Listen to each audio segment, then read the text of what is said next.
नमस्ते,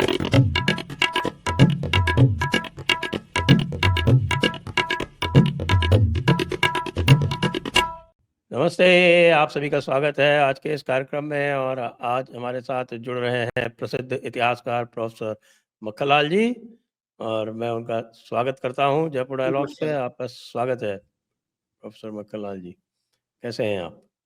बिल्कुल ठीक है। आप लोगों का स्नेह आशीर्वाद जी, जीवन चलता है।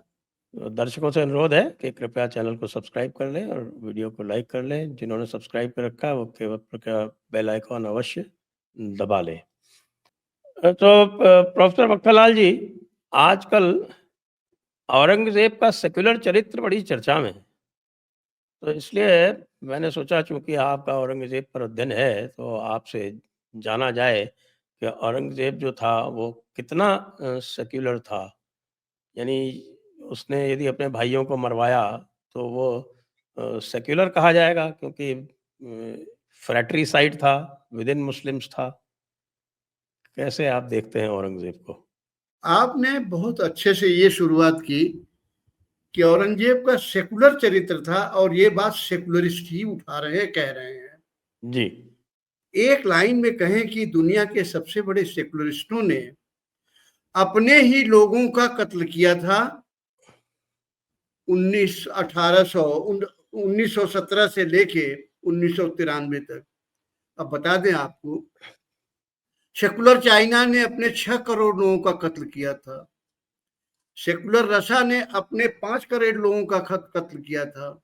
और सारी दुनिया में मिला लें तो जो सेकुलर प्रैक्टिशनर हैं, उन्होंने अपने अपने देशों में, इराक में, बाकी सारे क्यूबा से लेके सब जगह कुल मिला के 14 करोड़ लोगों का कत्ल किया। किसके लिए? सेकुलरिज्म के लिए। औरंगजेब भी ने ये औरंगजेब के फॉलोअर ही हैं। औरंगजेब ने कितना बड़ा सेकुलर था वो, कि हमारे पास औरंगजेब की हिस्ट्री जानने के लिए आधा आपके पास है और कुछ हमारे पास है। मासरे आलमगीरी, फतवाए आलमगीरी का आप कर रहे हैं उद्धार, और मुझे उम्मीद है कि जल्द ही सब कुछ हो जाएगा। जी, वैसे औरंगजेब हमने फतावा आलमगीरी का भी हिंदी ट्रांसलेशन आरंभ किया हुआ है, और दो अंग्रेजी वाला वॉल्यूम पूरा आ गया शायद, अभी हम ऑर्डर नहीं 10 कर में से पाए हैं। 10 में से 2 वॉल्यूम हो गए हैं। लेकिन जो हाँ खास वॉल्यूम है ना, जो किताबुस सियर है, यानी जो हाँ रिलेशंस विद अदर कम्युनिटीज, वो ट्रांसलेट हो गया है। किताबुल वक्फ ट्रांसलेट हो गया है। किताबुल हुदूद ट्रांसलेट हो गया है, जिसमें सजाएं दी हुई हैं। तो ये मेन जो है अभी वो हम ऑर्डर काफी नहीं कर अच्छा पाए। है। उसको आप मुझे बाद में एक मैसेज भेज दीजिएगा कहाँ से ऑर्डर करें। नहीं, I want to have them. वो हमने उसको फ्री डाउनलोड के लिए अपनी वेबसाइट पर उपलब्ध करा रखा है। अच्छा, बस ठीक है। तो खैर, वो लिंक आपको मैं भेज दूंगा। हाँ, वो जो है, जो बड़े बड़े इतिहासकार हैं, वो इसको नहीं कोट करते। वो किसको कोट करेंगे? विशंभर नाथ पांडे को। वो कोट करेंगे, इलाहाबाद के एक लेक्चरर था, इलाहाबाद के कॉलेज में, उसे कोट करेंगे। जब आप कहिए कि भाई किसी बड़े इतिहासकार ने तो नहीं कहा है ये सब, कहते हैं नहीं, बड़े इतिहासकारों ने छोड़ दिया, उसे छोड़ दिया विशंभर नाथ पांडे के लिए कि वो डील करे इससे। लिहाजा कितना बड़ा सेकुलर था कि इस मासरे आलमगीरी में मैंने गिने हैं, कुल मिला के, गलती भी हो सकती है 2-4 का इधर उधर, कुल मिला के 143 मंदिरों के डिस्ट्रक्शन का जिक्र है। 143 जो इंक्लूड करते हैं काशी विश्वनाथ, मथुरा, डेरा केशव राव, और बाकी उदयपुर के मंदिर, पंढरपुर के महाराज के मंदिर, जयपुर के मंदिर, कुल मिला के है।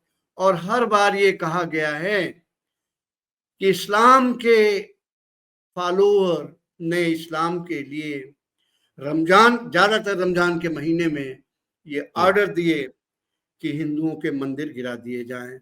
सेकुलरिज्म का ही नतीजा है ना। हमारे सिवा कोई जिंदा न रहे। आप अगर जिंदा रहना चाहते हैं तो टैक्स दीजिए, जजिया जजिया टैक्स दीजिए। इससे बड़ा सेकुलरिज्म क्या हो सकता है? और एक बात मान लीजिए आप, हम बहुत कठोर बात कह रहे हैं, आज भी हम जजिया दे रहे हैं। दे रहे हैं, बिल्कुल सही है। भारतवर्ष में हिंदू मंदिरों का पूरा पैसा सरकार के खजाने में जा रहा है, उसी तरह से जैसे औरंगजेब के जमाने में हमारे जिंदा रहने जा रहा था। मुझे इस बात का बहुत दुख है और तकलीफ है, और ये जजिया कर जवाहरलाल नेहरू ने 1954 में लगाया था। तो जब आप अपने जिंदा रहने के लिए पैसा देते हैं, बिहार के भाषा में कहें तो रंगदारी टैक्स, हाँ, कि पैसा इतना भिजवा दो नहीं तो मुलाकात ऊपर हो जाएगी। तो औरंगजेब ने वो किया, मंदिर गिरवाए, सारे मठ तमाम बंद कराए, कत्ल किया लाखों लोगों का। सेकुलरिज्म का यही है, यही सेकुलरिज्म है, जी हाँ, और इसी बात को लेके आगे सब बढ़ रहे हैं। तो एक ये जो बात, दो बातें विशेष तौर से ये सेक्युलर लोग जो हैं वो औरंगजेब की डिफेंस में कहते हैं, और एक तो ये कहते हैं कि साहब कि औरंगजेब ने जो है वो कई सारे मंदिरों को ग्रांट दिए, तो ये दिखाता है कि साहब कि वो धर्मांध नहीं था। दूसरा ये कहते हैं कि साहब कि जो काशी का जो मंदिर था वो तो उसका बड़ा रोचक किस्सा है वैसे तो। मैंने आपको एक उसमें से वो भेजा भी था। साहब काशी तो वो तोड़ना थोड़े ही चाहता था, वो तो ऐसा था कि वो कहीं बंगाल जा रहा था। जबकि मैंने पूरा जो भी देखा, मुझे तो कभी औरंगज़ेब जो है, वो मथुरा तक नहीं गया। तो वो उसके आगे वो कब गया काशी और कब गया बंगाल, उसका कोई रिकॉर्ड मुझे तो मिला नहीं कि साहब वो जा रहा था, तो उनके साथ में बहुत सारे हिंदू राजा-रानी थे। वो काशी से निकले, तो उनको लगा कि साहब हमें दर्शन करना चाहिए, तो रानी लोग दर्शन करने गईं, तो उनमें से जब वापस लौटे तो एक कच्छ की रानी वहाँ रह गईं, और जब ढुड़ाई हुई तो पता चला कि उनको वहाँ तहखाने में छुपा लिया गया था, इत्यादि, इत्यादि। तो इसलिए हिंदू राजाओं ने कहा कि इसको तोड़ दिया जाए, तो उसको तोड़ दिया। जी, तो ये 2 इसीलिए बातें जो हैं वो बड़ी प्रमुखता से आती हैं, हालाँकि डेरा दो केशव राव का ज़िक्र नहीं आता कि भाई उसको क्यों तोड़ दिया फिर? जी। अरे पंढरपुर क्यों तोड़ दिया भाई? रण जी का मंदिर उदयपुर में क्यों तोड़ दिया? लेकिन इसका भी जवाब है।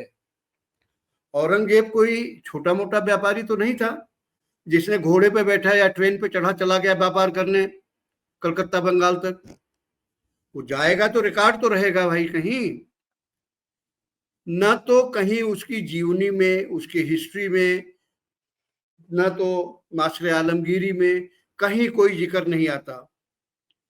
आखिर जादूनाथ सरकार साहब ने चारवालों में लिखी है हिस्ट्री ना, कोई जिक्र नहीं आता। दूसरी बात, रानी महारानी गई मंदिर में दर्शन करने, क्या नौकरानी थी क्या? झाड़ू पोछा लगाती थे क्या? अकेले गई? महारानी थी, 6 महारानियां गई थी, तो उनके पास लाव लश्कर था। पालकी में गई थी, जहां तक मुझे पढ़ने के लिए, पालकी तो पालकी अपने से चलती थी क्या? पालकी को ढोने वाले कहार भी रहे होंगे। तो जब रानी गायब हो गई, कहारों को भी नहीं पता चला। झूठ की भी इंतहा होती है, लेकिन मजे की बात है कि जब आप झूठ बोलने पर उतर आइए, तो आप ये नहीं सोचते कि ये लॉजिकल है या इलॉजिकल है। हर चीज, चाहे मंदिरों को दान दिया, चाहे वो काशी विश्वनाथ को तोड़ने का ऑर्डर दिया, बड़े इतिहासकार, कांग्रेस के नेता ही बता पाते हैं ये। बड़े बड़े इतिहासकार, चाहे वो इरफान हबीब हो, चाहे मोहम्मद हबीब हो, चाहे और लोग हों, वो नहीं बता पा रहे हैं। कहेंगे क्या? बहुत अच्छा। इतिहास में बड़ा मजा है। मजा यह है कि अकॉर्डिंग टू मक्खन लाल, दीक्षित जी ने कोट कर दिया। अब थर्ड पार्टी ने कहा अकॉर्डिंग टू दीक्षित एंड मक्खन लाल। अब चौथी पार्टी ने 3 नाम जोड़ दिए। उसने ये कोशिश नहीं किया कभी कि इसके सत्य क्या है।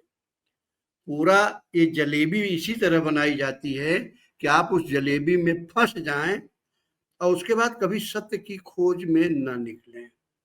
हमने ऐसे ही वास्तविकता एक मैंने ढूंढना चालू किया जी। कि आखिर चाहे वो औरंगजेब के सेकुलर होने का नात कि उसने ग्रांट दिया, चाहे इलाहाबाद में हो, चाहे मथुरा में हो, चाहे अरे पहुंच गए आसाम तक भाई। आसाम में तो उसका राज्य ही नहीं था। Assam was never part of his empire. वहां भी वहाँ पहुंच तो गया हारा था आसाम वो। में। लचित बोरफुकन का जो वो पूरा युद्ध वो है, तो बॉर्डर पे बैटल हुआ ऑफ ना, गुवाहाटी कहाँ सराय पहुंचा घाट, वहां? बॉर्डर पे हुआ, गुवाहाटी पहुंचे नहीं, उसकी सेना पहुंची नहीं, लेकिन साहब दान दिया। हमने ढूंढना चालू किया कि भाई ये मसला क्या है। डॉक्यूमेंट्स में कहीं मिलता नहीं, हिस्ट्री में कहीं मिलता नहीं। तो पता चला कि इलाहाबाद के एक कॉलेज में एक साहब थे और उनका नाम था दीक्षित जी। वो सर्वेश्वरी कॉलेज में थे। मैं इलाहाबाद में पैदा हुआ, बहुत नॉलेज नहीं है इलाहाबाद के बारे में, लेकिन जाते आते अभी भी रहते हैं। सर्वेश्वरी कॉलेज का मैंने नाम नहीं सुना था कभी, गलती हो सकती है, नहीं सुना। वहां एक थे प्रदीप केसरवानी। प्रदीप केसरवानी साहब ने विश्वनाथ पांडे के कहने से कहा कि एविडेंस ढूंढो। अब वो इलाहाबाद म्युनिसिपल कॉर्पोरेशन के, विशंबरनाथ पांडे के, वो म्युनिसिपल कॉर्पोरेशन के अध्यक्ष थे, एमएलए भी कभी नहीं रहे। लेकिन जब उन्होंने इतिहास लिख दिया औरंगजेब का दान दक्षिणा का, तो गवर्नर बना दिए गए। इसी तरह से हम तो इतना सब कर रहे हैं, आप भी कर रहे हैं, कोई कुछ पूछता तक नहीं। सही बात है।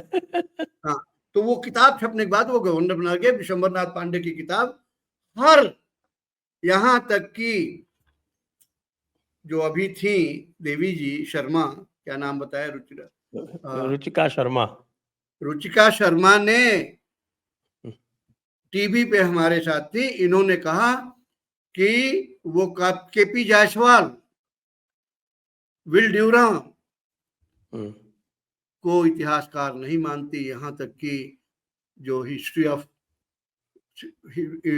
हिस्ट्री लिखा है 13 वालों में, उनको भी नहीं मानते। कहा ये इतिहासकार नहीं थे, कहानीकार थे।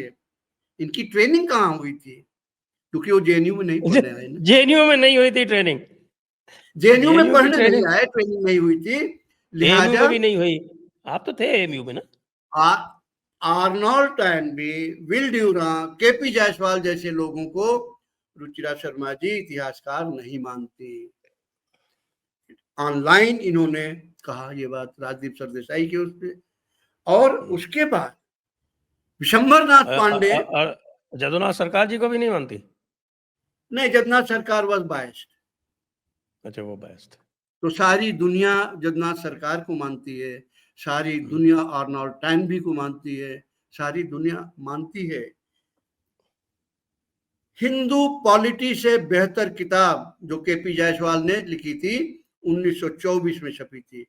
101 साल हो गए और आपके चैनल पे मैं आपके माध्यम से कहना चाहूंगी और आप भी मानेंगे, हिंदू पॉलिटी से बेहतर किताब आज तक कोई नहीं लिखी गई है उस विषय पर। 102 साल हो गए छपे। उनको जेएनयू वाले इतिहासकार नहीं मानते। अब तो ऐसे में आखिर आदमी बात करने जाए तो जाए कहाँ? विशंबरनाथ पांडे जी भी अब नहीं रहे कि उन्हीं को जगह के पूछा जाए। पांडे तो रिचर्ड ईटन ने उनको उद्धृत किया, फिर उसके बाद रिचर्ड ईटन को ऑड्रे ट्रूस्के ने उद्धृत किया, और फिर ऑड्रे ट्रूस्के को रुचिका शर्मा ने उद्धृत किया। हालांकि रुचिका शर्मा मैंने आपको यही बताई, according to Makhanlal, according to Dikshit, according to this, फिर करते करते 8 लोगों ने दोषित किया। कैसे गलत हो सकता है? प्रश्न इस बात का कोई प्रश्न जवाब नहीं देता कि विशंबरनाथ पांडे का बेस क्या था, या वो जो महोदय थे क्या प्रदीप केसरवानी सर्वेश्वरी कॉलेज में लेक्चरर थे, हमने नाम नहीं सुना, एक आर्टिकल नहीं पढ़ा। तो ऐसी स्थिति में बहुत बढ़िया लगता है, जो मैं नहीं सीख पाया आज तक, वो ये है, मोस्ट लाइकली, प्रोबेबली, परहैप्स। ये तो रोमिला थापर की लैंग्वेज है। नहीं, पूरे लेफ्ट की लैंग्वेज है, पूरे लेफ्ट की लैंग्वेज है ये। इरफान साहब भी इससे नहीं बाज आते। मोस्ट लाइकली, परहैप्स, प्रोबेबली, और उसके बाद कहेंगे देयरफॉर। ये स्थिति रही है।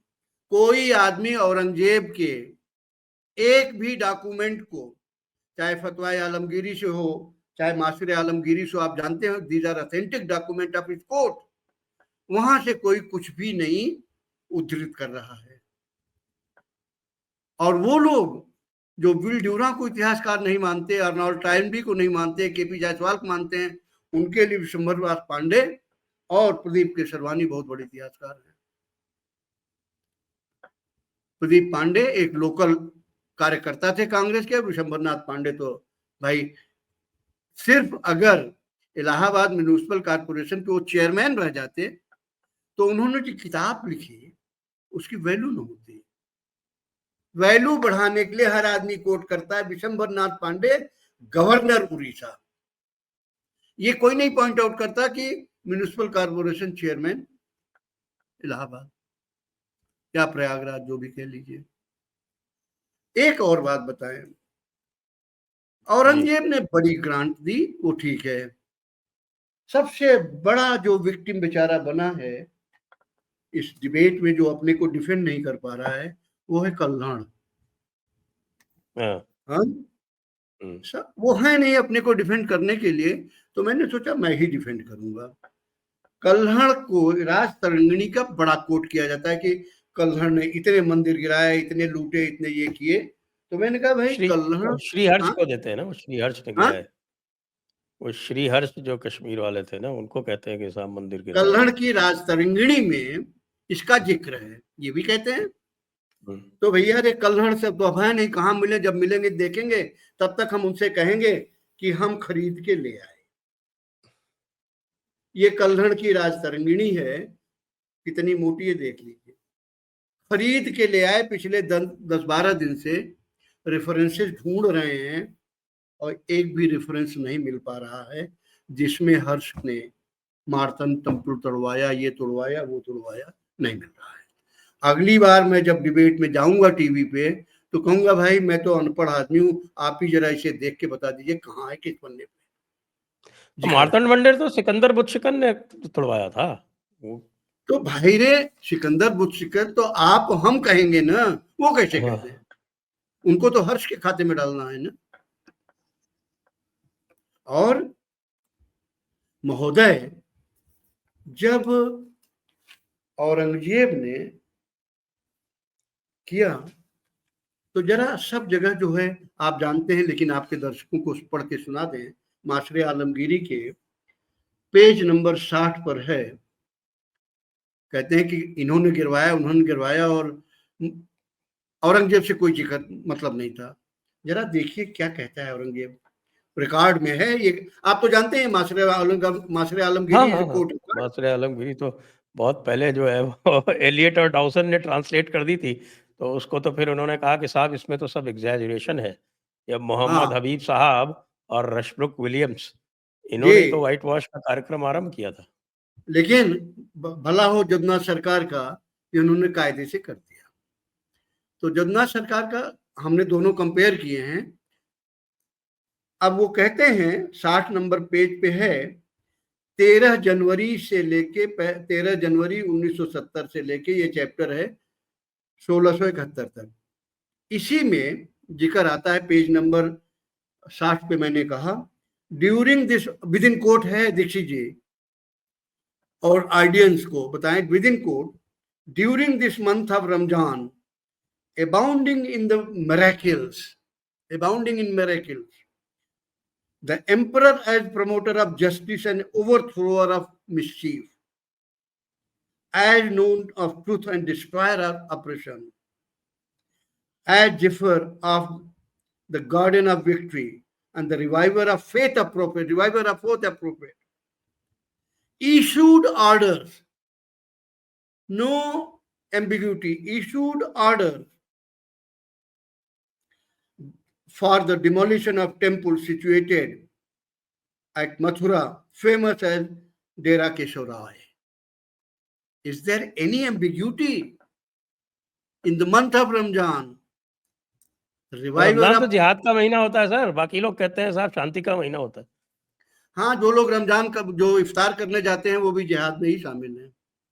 बिल्कुल 100% वो तो है। इसमें पहला बड़ा गजवा जो है वो रमजान में ही हुआ, उसको तो आप देखिए डायरेक्ट एक्शन डे 1946 वाला, वो तो उन्होंने कहा ही था कि ऑपरेशन बदर है। जी एग्जैक्टली।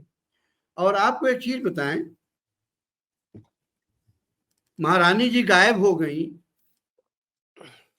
मंदिर डिस्ट्रॉय कर दिया गया, लेकिन महारानी जी कौन थी? वो जिंदा बची थी कि मर गई थी? उनकी लाश दफनाई गई थी कि बनारस में उनको मणिकर्णिका पे ले गए? इसका कोई जिक्र नहीं, बस गायब हो गई थी। नहीं, और रेस्क्यू तो तहखाने कर में ली गई नहीं थी, गए। बताया था रेस्क्यू कर ली गई थी।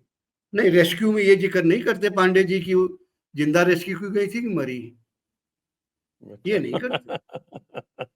It's very important for historian. और हाँ, अगर जिंदा रेस्क्यू की गई तो कहाँ गई, उसके बाद का जिक्र क्या है? अगर मर गई थी तो कैसे पता कि पंडों ने उनको अगवा कर लिया था? कैसे पता चला? काशी विश्वनाथ के बारे में बहुत डिटेल है, उसमें एक चीज ये है, जिस्ट में पेज नंबर 55 पे, it was reported that according to emperor's command his officers had demolished the temple of Kashi Vishwanath. एक बात बताएं, कुछ लोग तो ये पहले आपस में तो तय कर लें ये लोग कि क्या कहना है। कुछ लोग कहते हैं कुछ के अफसर बहुत गुस्सा हो गए, रानी गायब हो गई और फिर डिमोलिश कर दिया। कुछ लोग कहते हैं कि अकबर को, औरंगजेब को पता ही नहीं था। तो भैया पहले आपस में बैठ के तय कर लो कि क्या नैरेटिव आगे बढ़ाना है। इस बात पे कोई नहीं एग्री करेगा। और कुछ लोगों का ये कहना है कि जजिया उसने हिंदुओं से तंग आके लगाया था। अच्छा, क्या हिंदुओं ने तंग? तंग कर लिया उसको। हाँ, तो मेरा एक बड़ा सिंपल सा है, हम्म, गुरु तेग बहादुर तंग कर सकते हैं, गुरु गोविंद सिंह तंग कर सकते हैं, 9 साल का जोरावर और 7 साल का फतेह, वो क्या तंग करेगा जिसको जिंदा आपने दीवार में चुनवा दिया? क्या वो भी तंग कर सकते हैं? बच्चे भी आपको आपको क्या तंग कर सकता है? आप जहां रहते हैं उसके 10-20 मील के दायरे में कोई नहीं जा सकता।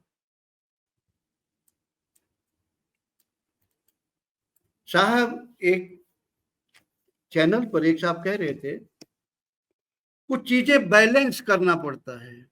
अब आप देख लीजिए, है आप इंटरनेट पे एक टीवी प्रोग्राम में मेरे साथ थे, उन्होंने कहा हिस्ट्री को बैलेंस करके लिखना चाहिए।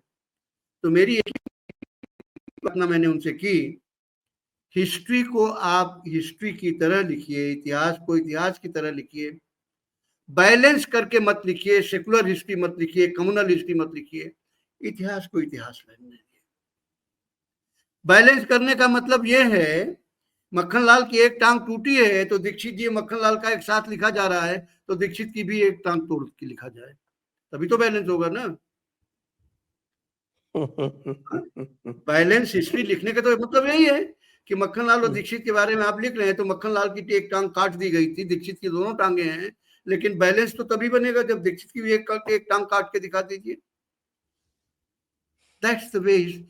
आज की जैसे पुलिस करती है ना, 5 मुस्लिम पकड़े तो 5 हिंदू पकड़ के बंद कर दो, बैलेंस बन। इसका तो मैं प्रत्यक्ष गवाह हूँ साहब। आप ब्यूरोक्रेसी में रहे, सब देखे हैं, तो अरे बैलेंस मेरे साथ हुआ हुआ एडमिनिस्ट्रेशन। है, मेरे साथ हुआ हुआ है। एक दंगा था, उस दंगे हाँ, में बिल्कुल बातचीत होके और सब तय होके जुलूस निकल रहा था। उसमें ये तय हुआ था कि साहब कि भारत माता की जय के अतिरिक्त कोई नारे नहीं लगेंगे। तो वो हाँ, बिल्कुल डिसिप्लिन तरीके से केवल भारत माता की जय के नारे ही लगा रहे थे। लेकिन फिर भी हमला हो गया। तो हमला जी, हो गया तो फिर जब पकड़ा-धकड़ी हुई तो वही वाली बात आई कि साहब हिंदू पक्ष से भी तो किसी को गिरफ्तार करो। तो मैं बिल्कुल। मेरी पहली पोस्टिंग थी वो। लेकिन तब भी और कुछ आपसे नहीं तो कहा गया। मैंने इतना इतना जो था वो साहस था, मैंने मना कर दिया कि ना, मैं स्वयं मौके पर मौजूद था। मैंने दोनों मॉब्स को आपस में लड़ने से रोका, बीच में खड़े होके अपनी जान की परवाह किए बिना, और आप मुझसे कह रहे हैं कि मैं दूसरों का नाम लिखवा दूँ। जी, तो उस बात पे मेरा ट्रांसफ़र हो गया, सरकार गुस्सा हो गई। जी, जी, तो बैलेंस्ड एडमिनिस्ट्रेशन तो समझ में आता है, लेकिन बैलेंस्ड एडमिनिस्ट्रेशन से बैलेंस्ड हिस्ट्री भी लिखने की बात चल पड़ी। और ये मैं नहीं कह रहा हूँ, बहुत बड़े इतिहासकार इसी दिल्ली की एक यूनिवर्सिटी में टीवी पे कह रहे थे। कि balanced history has to be written. तो मक्खनलाल जजिया पे कर रहे हैं, हाँ, तो अब्दुल साहब को भी जजिया न क्यों कर रहे हैं उसको जस्टिफाई करेंगे, या ये भी कहेंगे कि वो भी देते थे जजिया। एक साहब कहते हैं, क्या क्या नैरेटिव चल रहे हैं कि साहब औरंगजेब ने जजिया लगाया तो वो जकात भी देता था। तो भाई हमने कहा जजिया हमसे लिया तो हमको क्या जकात मिलती थी क्या?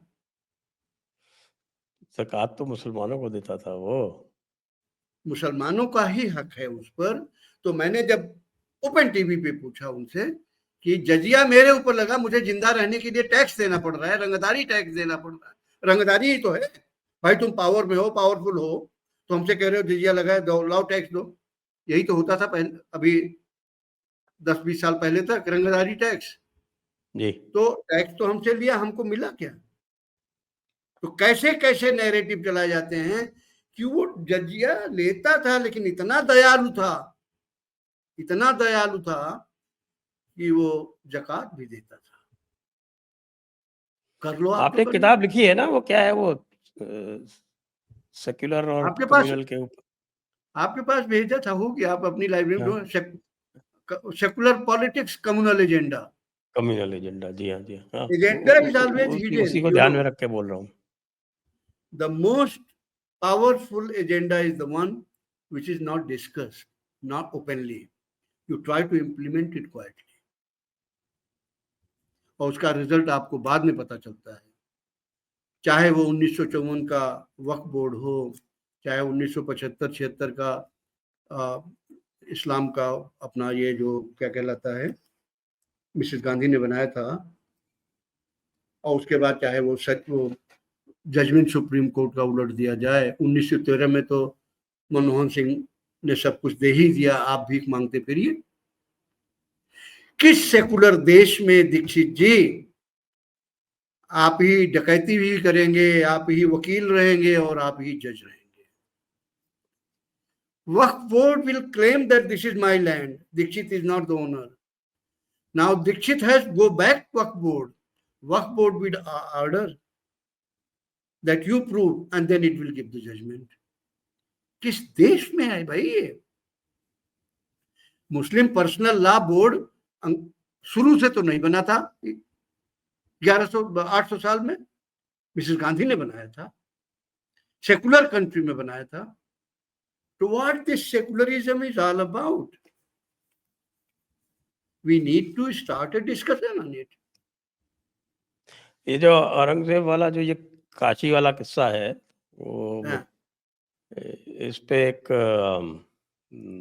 लेख निकला था, एक पत्र निकला था गजानन मेहेंदले जी का, जो बड़े प्रतिष्ठित इतिहासकार है महाराष्ट्र के। तो मैंने आपके साथ शेयर किया है वो। तो वो विश्वनाथ पांडे से जब पूछा गया तो उन्होंने नाम लिया पट्टाभी सीतारमैया का। पट्टाभी सीतारमैया गांधी जी के प्रिय पुत्र थे, आप जानते ही हैं। जी जी, पट्टाभी सीतारमैया ने ताल ठोक के जिस तरह खड़े हुए नेताजी सुभाष चंद्र के सामने, सुभाष जी के सामने चुनाव लड़े थे, हार गए थे। जहां पहुंचा दिए गए थे वो सब दुनिया को पता है। अच्छा, तो फिर पट्टाभी सीतारमैया से बात की एनजी गोरे, पुराने स्वतंत्रता सेनानी हुआ नारायण करते थे। गणेश गोरे, नारायण गणेश जी पूना गोरे, के थे। जी हाँ।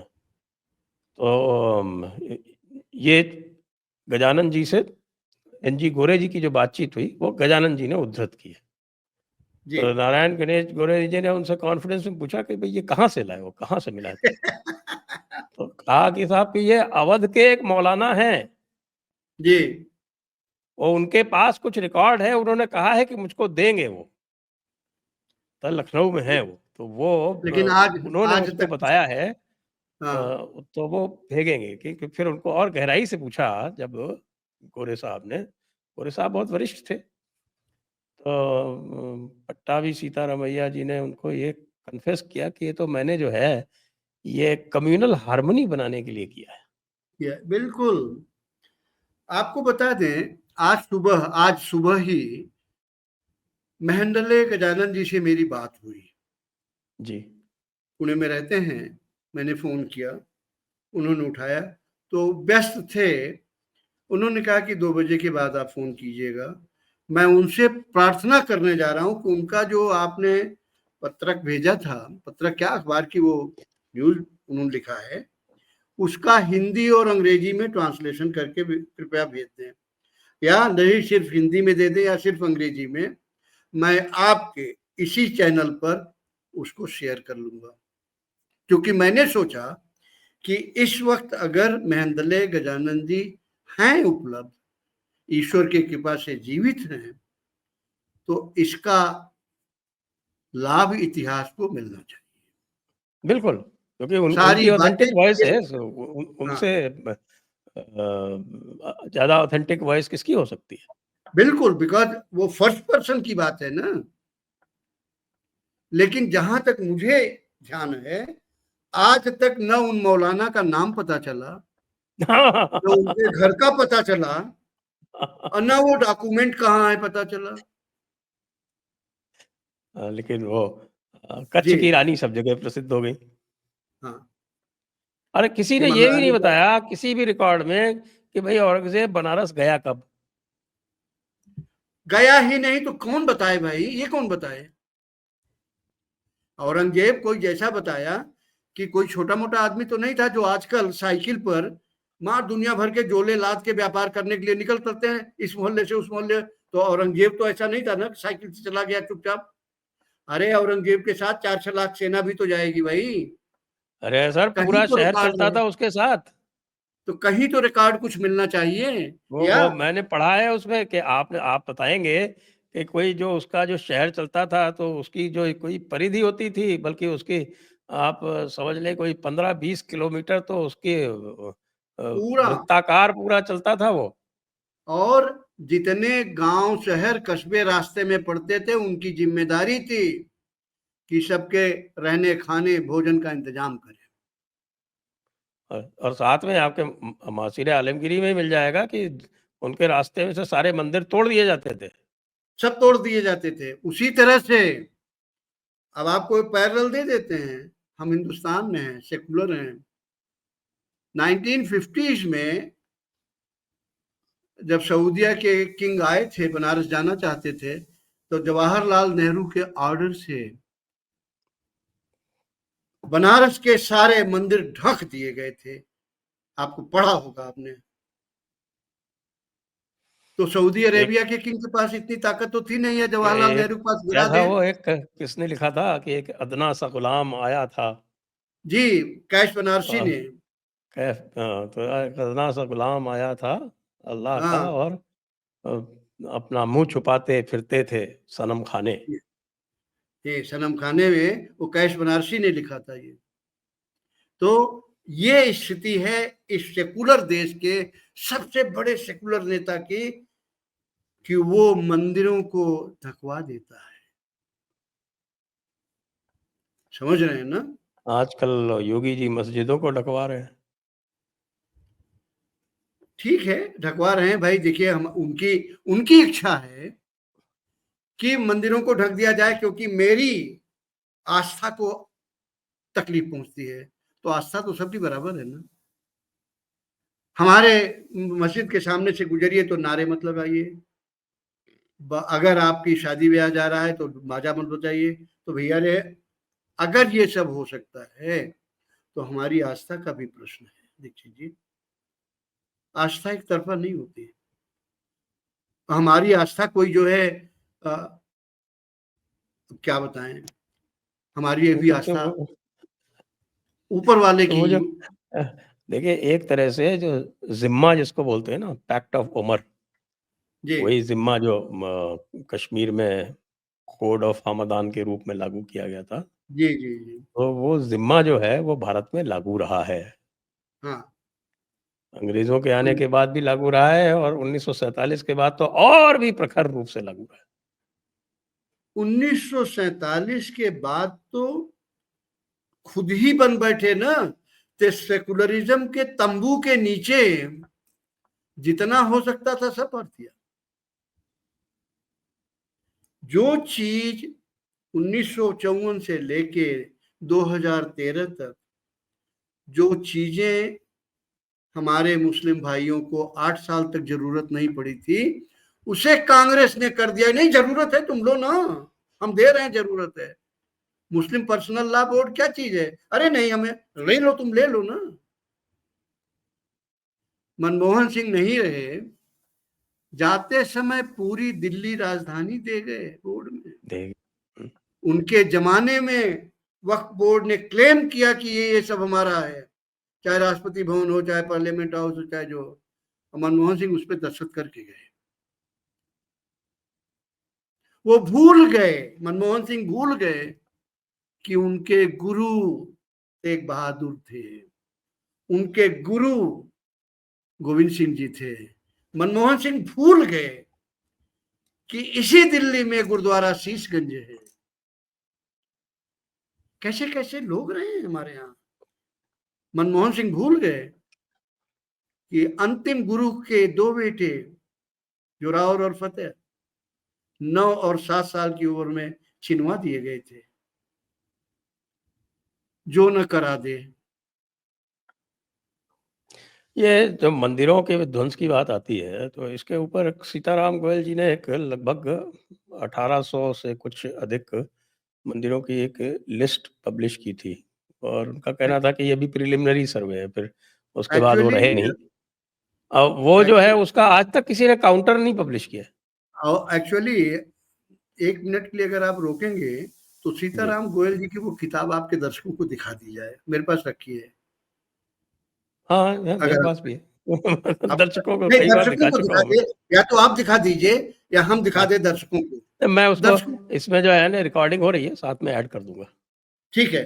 सीताराम गोयल जी की किताब what happened to Hindu temples 2000 से ज्यादा ही है, करीब 1700 आप कह रहे हैं, हमने गिने नहीं। 1800 2000 के बीच में है कुछ कुछ। जी हाँ, वही 2000 के आसपास हैं। उन्होंने मोहम्मद बिन कासिम के जमाने से लेकर पूरे मुगल सोर्सेस का ओरिजिनल इस्तेमाल करते हुए, उन्होंने सेकेंडरी कोई सोर्स नहीं दिया है दीक्षित जी। उन्होंने जदुनाथ सरकार को भी नहीं कोट किया as a primary source, secondary, लेकिन ओरिजिनल सोर्सेस सब कोट करते हुए उन्होंने किताब लिखी। आज तक कोई ऐसा नहीं आया जो अपने को इतिहासकार कहता हो, फनकार कहता हो, अपने को बहुत बड़ा साइंसदान और लिटरेचर का कहता हो, एक भी एंट्री गलत नहीं की है। किताब चैलेंज की बात अलग है। दीक्षित जी, उस किताब में what happened to Hindu temples हजारों रेफरेंसेस हैं, हजारों। एक एंट्री तक कोई गलत नहीं बता सका। मामूली बात है क्या? बहुत बड़ी बात है, और इसको सबको चैलेंज सीताराम किया था गोयल ना। जी, रोमिला सीताराम थापर गोयल, जो है वो कहती थी कि साहब आपने भी तो बुद्धिस्ट टेम्पल्स तोड़े, तो नहीं, उस पे उनके एक घर में बना हुआ था, उसे तोड़ा गया, बाकी तो कुछ पता नहीं है। उस पे जो चिट्ठी रोमिला लिखी जी के थी घर में बना सीताराम रहा गोयल हो। जी ने रोमिला थापर को, उसका जवाब कभी नहीं मिला। मैं वही कह रहा हूं कि सीताराम गोयल जी वो व्यक्ति थे जिनको इंग्लिश आती थी, संस्कृत आती थी, हिंदी आती थी, उर्दू आती थी, फारसी आती थी और अरेबिक आती थी। जो कि इरफान हबीब को नहीं आती ना, उर्दू क्योंकि जानते हैं इरफान बस। हबीब का मैंने इंटरव्यू सुना है, खुद अपनी आंखों से देखा है दूरदर्शन पे, जिसमें उन्होंने कहा कि साहब मुझको अरबी फारसी नहीं आती। और रोमिला उर्दू थापर से, को सब जानते हैं, उन्होंने कन्फेस किया कि उनको संस्कृत नहीं आती। तो जिनको संस्कृत नहीं आती वो पढ़ाते हैं एंशिएंट नहीं हिस्ट्री, और जिनको अरबी नहीं, फारसी नहीं आती वो जिनको पढ़ाते हैं। पढ़ाते जी। नहीं, जिनको संस्कृत नहीं आती, हिंदी नहीं आती, वो एंशियंट टाइम के सबसे बड़े इतिहासकार। जिनको फारसी नहीं आती, जिनको अरेबिक नहीं आती, वो मिडल हिस्ट्री के सबसे बड़े इतिहासकार। लेकिन जब आप उनसे बात करिए एंशियंट हिस्ट्री की, सबसे पहले आपको संस्कृत नहीं आती, आप कैसे बात कर लेते हैं? जब पलट के आप कहिए आपको आती है क्या, नहीं हमारी बात अलग है। मैंने बात सुना है भाई, हमसे नहीं कहा, क्योंकि जानते हैं कि मैं और लोगों से। आपको तो संस्कृत आती नहीं, कैसे रिसर्च करेंगे? तो उस लड़के ने पलट के पूछा कि आपको संस्कृत आती है जो आप रिसर्च कर रही हैं, लिख रही हैं? पीएचडी के एक लड़के से पूछा था, तो इंटरव्यू चाहता था, आपको संस्कृत आती है? कैसे करेंगे? समझ गया, उसने पलट के कहा कि आपको संस्कृत आती है जो आपने इतना लिखा है, आप सबसे बड़ी हिस्टोरियन बन रही हैं। ये है, मैं तो कुछ भी करूंगा, आपको ये सब करना चाहिए, ये चीज, ये चीज, ये चीज। जो सबसे बड़े फिलोसफर माने जाते हैं डॉक्टर राधाकृष्णन जी, उनको संस्कृत आती थी। अब यही पूछ लीजिए तो, और उनके अपने बाप के बारे में सर्वपल्ली गोपाल ने क्या लिखा है ये भी बता दीजिए। वो क्या है मुझे पता नहीं। Have you not heard biography read? Yash Gopal जो जेएनयू में प्रोफेसर थे, अपॉइंट कर दिए गए थे बिना किसी क्वालिफिकेशन के, उन्होंने लिखा है कि my father was a bastard, he was not born out of my father, out of my grandfather. तो ये कहने के लिए भी ताकत चाहिए। कहने के लिए आपको लेफ्टिस्ट होना पड़ता है, ताकत नॉर्मल नहीं, आदमी नहीं। बंदूक की गोली से निकलती है ना, तो ये कहने के लिए मुंह की जीभ जो है वो बंदूक की गोली की तरह होनी चाहिए। वैसे एक चीज और, दो चीजें बल्कि, क्योंकि औरंगजेब ने तो जो उनके तथाकथित जो एलाइज थे, मित्र थे, राजपूत राजा जयपुर वाले, यहाँ भी आके मंदिर तोड़वाए हैं।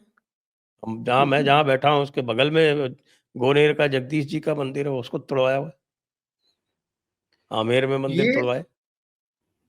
आमेर के सारे मंदिर औरंगजेब के ऑर्डर पे तोड़े गए। औरंगजेब खुद नहीं जाता था तोड़ने, लेकिन आप अगर मुलाजमत में हैं तो बात मानेंगे कि नहीं अपने ऑफिसर की?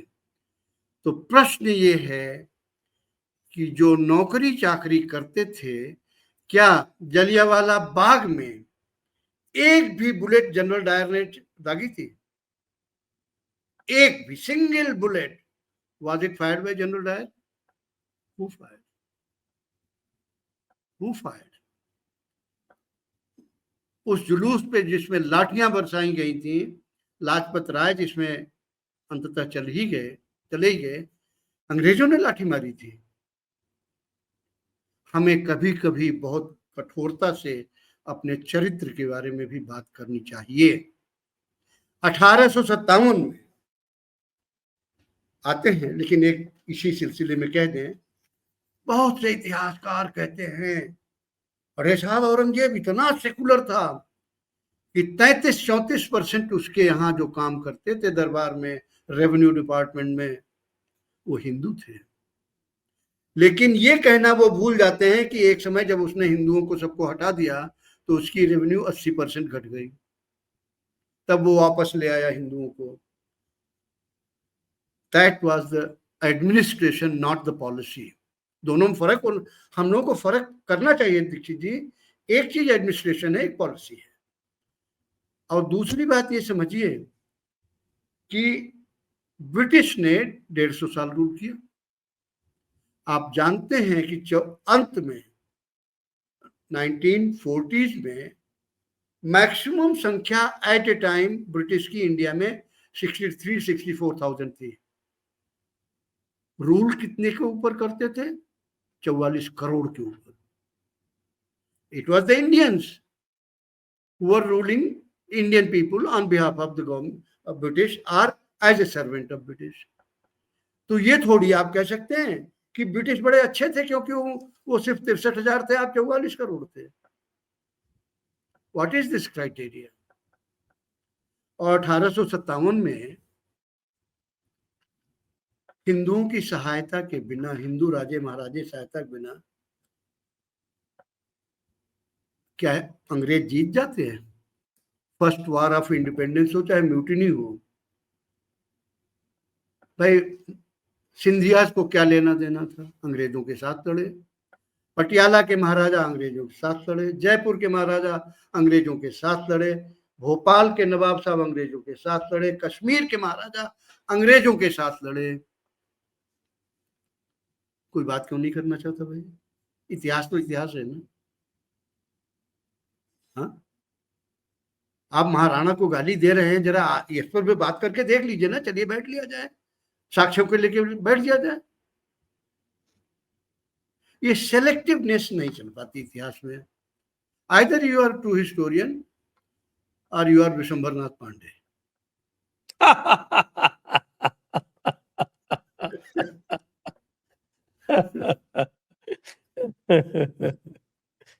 आइए आज की चर्चा को अब यहीं पर विराम देते हैं। बाकी अन्य भी बड़े रोचक विषय आज आए हैं, उन पर आगे चर्चा करेंगे। जी, आपको बहुत-बहुत धन्यवाद, दर्शकों को नमस्कार। बहुत-बहुत धन्यवाद। जय हिंद, जय जी, भारत, वंदे हाँ। मातरम।